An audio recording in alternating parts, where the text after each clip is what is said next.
Hi viewers, இன்றைக்கி 8 வயசு பொண்ணுக்கு சுடிதார் டாப் எப்படி தைக்கிறது அப்படின்ட்டு பார்க்கலாம்.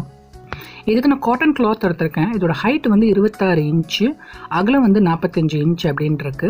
இதை வந்து நான் வந்து 4 ஃபோல்ட் பண்ணிக்கிறேன். அதாவது என்னோடய கிளாத்தோட ஓப்பன் வந்து ஆப்போசிட் சைட்லேயும் ஃபோல்டு வந்து என் பக்கமும் இருக்குது. ஸோ இந்த மாதிரி நம்ம ஃபோல்ட் பண்ணிக்கலாம்.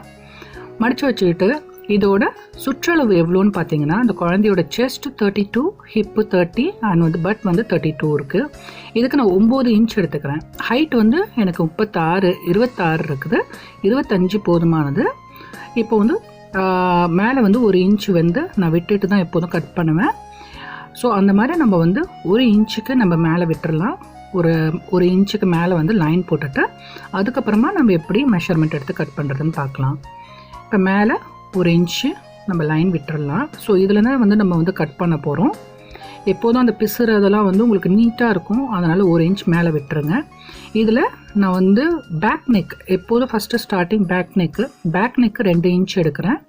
ஃப்ரண்ட் நெக்கு 4 இன்ச் எடுக்கிறேன். இது ஏன்னாக்கா இப்போ நம்ம இதில் கட் பண்ணும்போது நமக்கு ஒரு 1/2 இன்ச்சு நம்ம மடித்து தைக்கும் போது நமக்கு 2.5 வந்து நிற்கும்.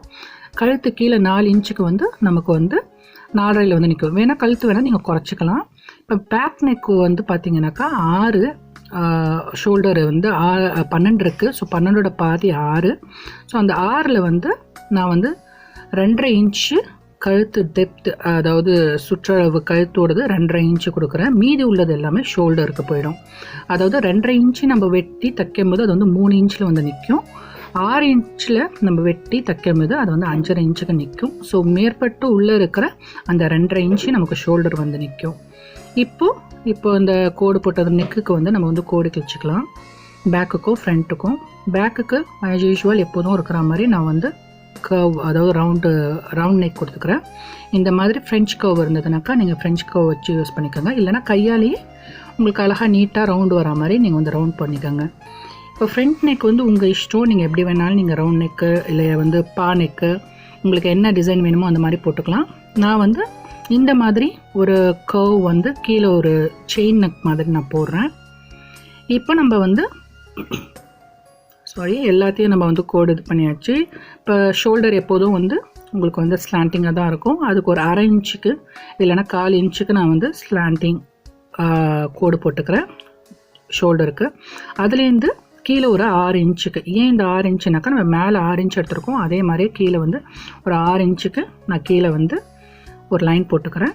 அந்த 6 இன்ச்சிலேருந்து நம்ம கைக்கு ஃப்ரெஞ்ச் கர்வ் வச்சு கர்வ் பண்ணிக்கலாம். அப்படி இல்லைன்னா ஒரு 1 to 1.25 வந்து நீங்கள் வந்து இந்த கார்னரில் இருக்கு இல்லையா, இந்த 2 ஜாயின் பண்ணுறோம்னா லைனை, அந்த லைனில் 1.5 இன்ச் போட்டு அதை வந்து கர்வ் பண்ணிக்கோங்க.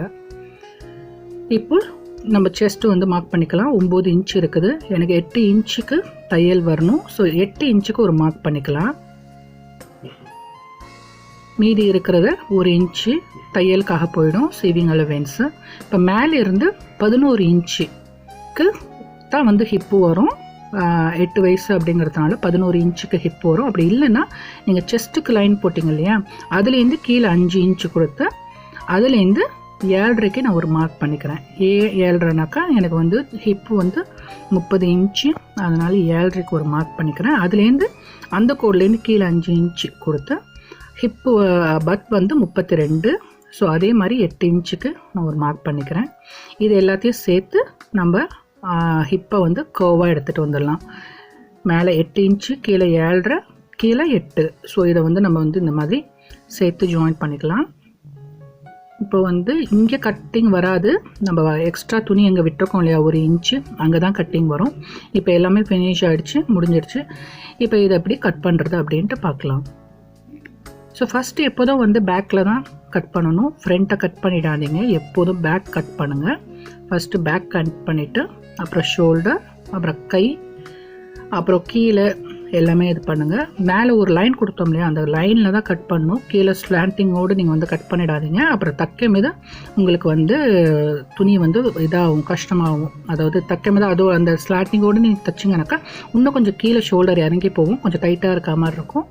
எப்போதும் வந்து ஷோல்டர் ஸ்லாண்டிங் லைன் போட்டோம் இல்லையா, அதுக்கு மேலேயே வந்து கட் பண்ணிக்கோங்க. அந்த 1 இன்ச் லைன் விட்டோம்ல அங்கே. இப்போ கை கட் பண்ணிவிட்டு அந்த 9 இன்ச்சுக்கு 1 இன்ச் நம்ம வந்து எக்ஸ்ட்ரா விட்டோம். 8 இன்ச்சு to 9 இன்ச்சு அந்த இதில் தான் நான் கட் பண்ணுறேன் பாருங்கள். மீதி இருக்கிற துணி வந்து கைக்கு வச்சுக்கலாம். ஸோ எந்த கிளாத்தையும் நான் வேஸ்ட் பண்ண மாட்டேன்.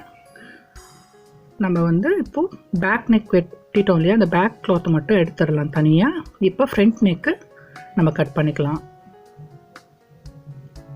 எல்லாம் சரி சமமாக இருக்கான்னு பார்த்துட்டு நீட்டாக நம்ம ஃப்ரண்ட் நெக்கை கட் பண்ணிக்கலாம். இந்த டிசைனுன்னு இல்லை, உங்களுக்கு எந்த டிசைன் பிடிச்சிருக்கோ அந்த டிசைன் வச்சுக்கலாம். கிட்டு ஒரு 8 வயசு குழந்தைங்கிறதுனால நீங்கள் வந்து இந்த மாதிரி சிம்பிளாக, ரொம்ப ஜாஸ்தியாக இல்லாமல் சிம்பிளாக ஒரு பா நெக்கு, இந்த மாதிரி யூ நெக்கு, பூட் நெக்கு, இல்லைனா இந்த மாதிரி நெக்கை வந்து நீங்கள் வந்து வச்சிங்கனாக்கா கொஞ்சம் நல்லாயிருக்கும், டீசெண்டாக இருக்கும் பார்க்குறதுக்கு. இப்போது பேக் அண்ட் ஃப்ரண்ட் ரெண்டுத்தையும் வச்சு நம்ம வந்து எங்கெங்கே நாச்சஸ் போடணுமோ அங்கே எல்லாத்தையும் நாச்சஸ் போட்டுடலாம். ஏன்னா உங்களுக்கு மறக்காமல் இருக்கும், உங்களுக்கு சுலபமாக இருக்கும் தைக்கும் இது. இப்போ நான் வந்து கைப்பகுதி, அதாவது 8 இன்ச்சுக்கு நம்ம ஒரு கோடு போட்டோம் இல்லையா, அங்கே தான் தையல் வரணும். ஸோ அந்த இடத்துல வந்து நான் வந்து ஒரு நாச் பண்ணிக்கிறேன். ஏன்னா தைக்கும் போது எனக்கு வந்து கரெக்டாக வந்து நிற்கும். அந்த இடத்துல வந்து கை எல்லாமே வந்து நான் அழகாக கட் பண்ணிவிடுவேன். உங்களுக்கு ஷோல்டர் வேணும்னாலும் நீங்கள் வந்து 2.5 3 இன்ச்சுக்கும் 5.5 இன்ச்சுக்கும் ஒரு நாச் பண்ணிக்கலாம். பிகினர்ஸாக இருந்தால் நீங்கள் அந்த மாதிரி பண்ணிக்கோங்க. எல்லாத்துக்கும் நாச் போட்டுக்கோங்க, உங்களுக்கு மறக்காமல் இருக்கும். இப்போ கீழே வந்து சைட் ஸ்லிப்பு ஸ்ப்ளிட் இருக்கு இல்லையா, அந்த இடத்துலையும் வந்து நம்ம வந்து ஒரு நாச் பண்ணிக்கலாம். இப்போது டோட்டலாக எல்லாமே ரெடி ஆகிடுச்சு. இப்போ ஸ்டிச்சிங் பார்ப்போம், எப்படி ஸ்டிச் பண்ணுறது அப்படின்னு சொல்லிட்டு. அதை வந்து பார்ட் 2ல் பாருங்கள். வீடியோ வந்து பார்ட் 2ல் இருக்குது. ஸோ வந்து மறந்துடாமல் அதை பாருங்கள். இப்போது நார்மலாக வந்து நான் வந்து கழுத்துக்கு எப்போதும் வந்து என்ன பண்ணுவேன்னாக்கா, ஒரு கிளாத் எடுத்து அதுலேருந்து கட் பண்ணி தான் நான் வந்து கழுத்துக்கு எப்போதும் ஜாயின் பண்ணுவேன். என்னோடய இதுவே அதுதான். ஸோ ஏன்னா அதுதான் நீட்டாக உங்களுக்கு வந்து உட்காரும். உங்களுக்கு வேணும்னா நீங்கள் வந்து கிளாத்து ஒரு வேறு ஏதாவது கான்ட்ராஸ்ட் கிளாத் அந்த மாதிரி வந்து வச்சுக்கலாம். இந்த கிளாத் இல்லைன்னா என்கிட்ட வந்து 2 கிளாத் இருக்குது. ஸோ அதை வந்து நான் ஒட்டு போட்டு தான் அதை வச்சுருக்கேன். ஏன்னா எனக்கு கிளாத் பத்தலைங்கிறதுனால. நீங்கள் இந்த மாதிரி அது வந்து உள்ளே தான் போகுது, அதனால் ஒன்றும் பிரச்சனை இல்லை, நீங்கள் எப்படி வேணாலும் வச்சுக்கலாம்.